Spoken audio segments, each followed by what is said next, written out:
সম্মানীয় দর্শক, রেশন ব্যবস্থা নিয়ে একের পর এক আপডেট চলে এসেছে। আর সেই আপডেট কিন্তু আমার এই চ্যানেলের মাধ্যমে আপনাদের সম্মুখে কিন্তু তুলে ধরা হয়েছে একের পর এক। আপনারা জানেন যে খাদ্য দপ্তর রেশন ব্যবস্থা নিয়ে কিন্তু খুব সজাগ।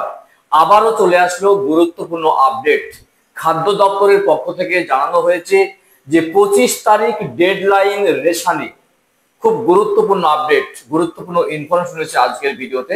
কারণ রেশন ব্যবস্থা নিয়ে নয়া সিদ্ধান্ত খাদ্য দপ্তরের, যেটা আমার আপনার প্রত্যেকেরই কিন্তু জানা দরকার। কারণ আমরা যেহেতু রেশন গ্রাহক, সুতরাং রেশন ব্যবস্থা সম্পর্কে আমাদের ওয়াকিবহাল থাকা অবশ্যই দরকার। খাদ্য দপ্তর একের পর এক রেশনিং ব্যবস্থাকে সুরক্ষিত করবার জন্য, রেশনিং ব্যবস্থাকে ভালো পর্যায়ে পৌঁছে দেওয়ার জন্য একের পর এক কিন্তু আপডেট বা ব্যবস্থা কিন্তু নিয়ে এসেছে। এবার একটা গুরুত্বপূর্ণ আপডেট আমার আপনাদের জন্য খাদ্য দপ্তরের পক্ষ থেকে জারি করা হয়েছে, যেটা বলা হয়েছে যে 25 তারিখ রেশনের ডেডলাইন এবং নয়া সিদ্ধান্ত খাদ্য দপ্তরের। কেউ কোথাও যাবেন না, ভিডিওটি শেষ পর্যন্ত দেখতে থাকুন, বুঝতে পারবেন যে খাদ্য দপ্তরের ডেডলাইন কি এবং 25 তারিখ ডেডলাইন বলতে কি বোঝানো হয়েছে।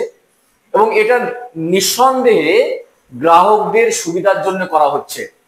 গ্রাহকরা যাতে হয়রানির শিকার না হয় এবং ঠিকমতো খাদ্যদ্রব্য পায়, তার জন্যই কিন্তু করা হচ্ছে। তবুও থেকে যাচ্ছে কিছুটা রহস্য এর মধ্যে। কারণ 25 তারিখ ডেডলাইন বলতে আসলে কি বোঝানো হয়েছে, যদি জানতে চান অবশ্যই আমার সঙ্গে থাকবেন। পরবর্তী ভিডিওতে অবশ্যই রয়েছে, ভিডিও শেষ পর্যন্ত থাকুন, বুঝতে পারবেন যে খাদ্য দপ্তরের গুরুত্বপূর্ণ আপডেট কি।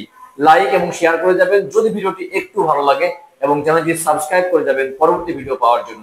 তো চলুন আর দেরি নয়, দেখে নেই খাদ্য দপ্তরের 25 তারিখ ডেডলাইন বলতে কি বোঝানো হয়েছে এবং আমার আপনার প্রত্যেকের জন্য কি সুবিধা নিয়ে আসছে এবার খাদ্য দপ্তরের নতুন আপডেট। রেশনে দুর্নীতি মুক্ত করতে নয়া সিদ্ধান্ত খাদ্য দপ্তরের, চলুন দেখে নিই। এখন বলা হচ্ছে 25 তারিখ ডেডলাইন, রেশন নিয়ে বিরাট সিদ্ধান্ত পশ্চিমবঙ্গ সরকারের। রেশন ব্যবস্থায় স্বচ্ছতা আনতে বড় সিদ্ধান্ত নিল পশ্চিমবঙ্গ সরকার। রাজ্যের খাদ্য দপ্তরের তরফে জানানো হয়েছে রেশন দোকানে খাদ্য সামগ্রী নির্ধারিত সময়ের আগে যাতে পৌঁছে দেওয়া যায় তা নিশ্চিত করতে এই ব্যবস্থা।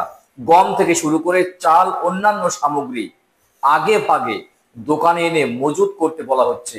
এমনকি কত শতাংশ জিনিস আগে আসবে, কত শতাংশ জিনিস পরে আসবে, কোন তারিখে আসবে তাও কিন্তু বলা হচ্ছে। নির্দেশিকা জারি খাদ্য দপ্তরের। ইতিমধ্যে এ বিষয়ে রাজ্য খাদ্য দপ্তরের তরফ থেকে বিশেষ নির্দেশিকা জারি করা হয়েছে। আর সেই অনুযায়ী গম চালের বরাদ্দ রেশন ডিলারদের হাতে পৌঁছে যাবে আগের মাসের 25 তারিখের মধ্যে।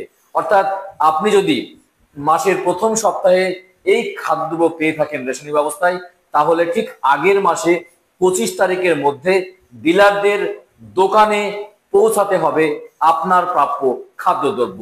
কড়া নির্দেশিকা খাদ্য দপ্তরের।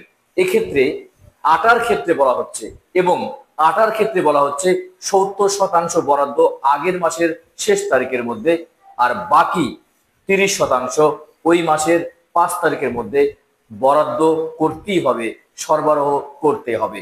মূলত রেশনের অভাবে সাধারণ মানুষ যাতে ফিরে যেতে না হয় সেই ব্যবস্থাই কিন্তু করছে রাজ্যের খাদ্য দপ্তর।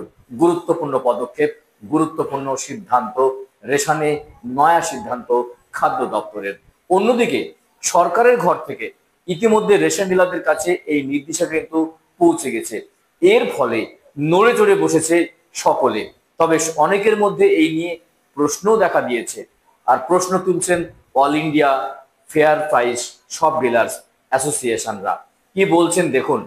বিশম্বর বসু জানিয়েছেন, খুব বেশি পরিমাণে আগাম যদি খাদ্য পাঠানো হয় মজুত করে রাখার সমস্যা দেখা দিতে পারে। দোকানের পরিকাঠামো সীমিত, বিষয়টি আমরা খাদ্য দপ্তরকে জানিয়েছি। যাই হোক, জাতীয় খাদ্য সুরক্ষা প্রকল্পের অধীনে গ্রাহকদের জন্য নির্ধারিত খাদ্য অন্তত পক্ষে 45 দিন আগে তুলে দেওয়ার পরামর্শ দিচ্ছেন রাজ্যের খাদ্য দপ্তর।